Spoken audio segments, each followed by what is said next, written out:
Okay guys, I want to give you some do's and don'ts on chainsaw milling. There's a lot of do's and don'ts, and believe me, I've made mistakes a couple of times and just didn't even think about it. But you got to think about what you're doing. I'm going to show you how I set up my log to get a square cut, and then with my chainsaw also, the do's and don'ts. It might help somebody that's learning, and some of you people already know what I'm talking about. Hope you like this video, but we're going to share this with you this morning, and it's cold out this morning. Okay, this is my setup right here.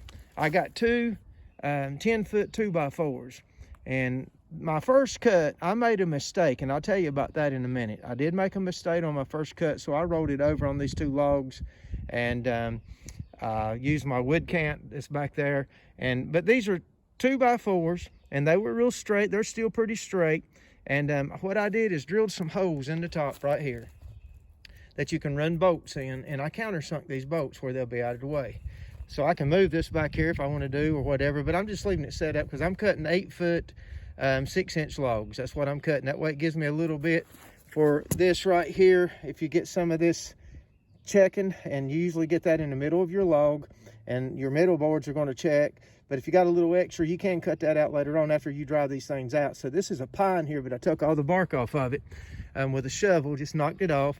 And so I've got this one set at 8.6, I believe, somewhere's around there.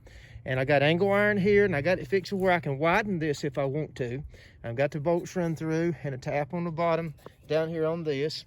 And I've got my holes right here, if you can see this, where you can run your screws in.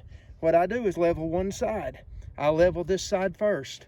And then I got some boards. I got two boards that this is 10 inches wide from outside to outside, and you can make it wider. But if you do, you're going to have to make these wider. So I put some screws in here that goes down about 1/4 inch into the wood. And you just have to have some different size screws because different logs are going to be different. So I got two of these on here, and I run it all the way down, and it is in the bubble up here and down there. Now, it wasn't in the bubble down here to start with, so I had to move this around a little bit down here. It's the same thing, countersunk hose and piece of angle iron.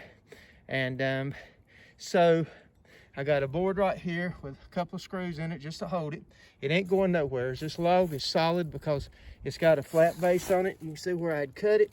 And also, one more thing, you want to make sure it's level this way. Once you get it leveled this way, you're good to go when you make your cut. And I got it in the bubble. And the other thing is, you will need some tools. I have to have a few little tools here to knock around. But what I'm using in my chainsaw is a Steel MS461. That is a good chainsaw. It's about 76 cc's, I think, somewhere's around there. And it's a heavy chainsaw, not real heavy, but heavy enough. And I bought this off of Amazon. Let me get my breath here. I bought this off of Amazon, and so this was like $74. It'll fit a 36-inch bar. This is a 25-inch bar. It's supposed to be 24, but it says 25 on the bar. And so I got this thing set up out here. It comes with a guard and everything. It was not that hard to put together, but it is worth $75. I know Grandberg makes these things, and they're good. I got one of those, but it's just too short for this thing, for this saw. It's for a 20-inch bar. And but this is well worth the money for what I paid for it.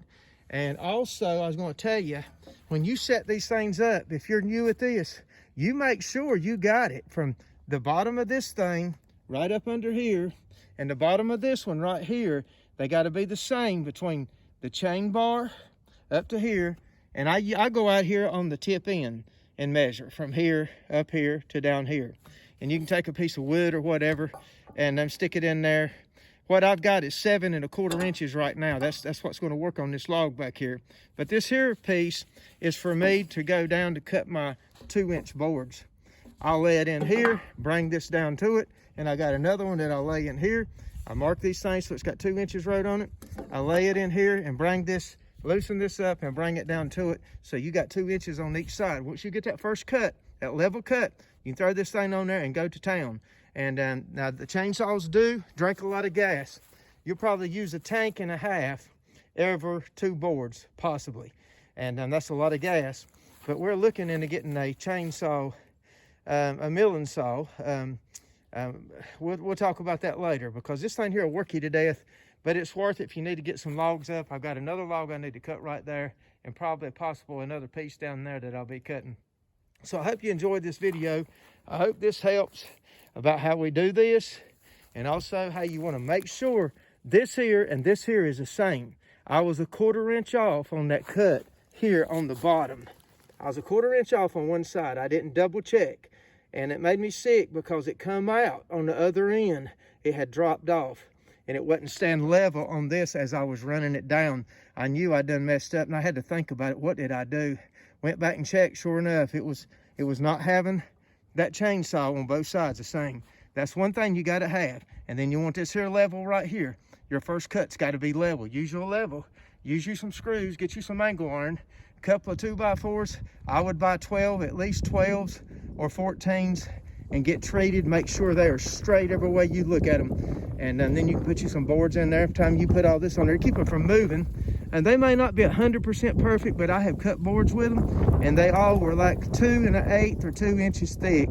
It was depending on where I had everything set, because this is something different that I started using from the Grandberg that I have. So we're going to try this and see how it goes. Hope you enjoy this video.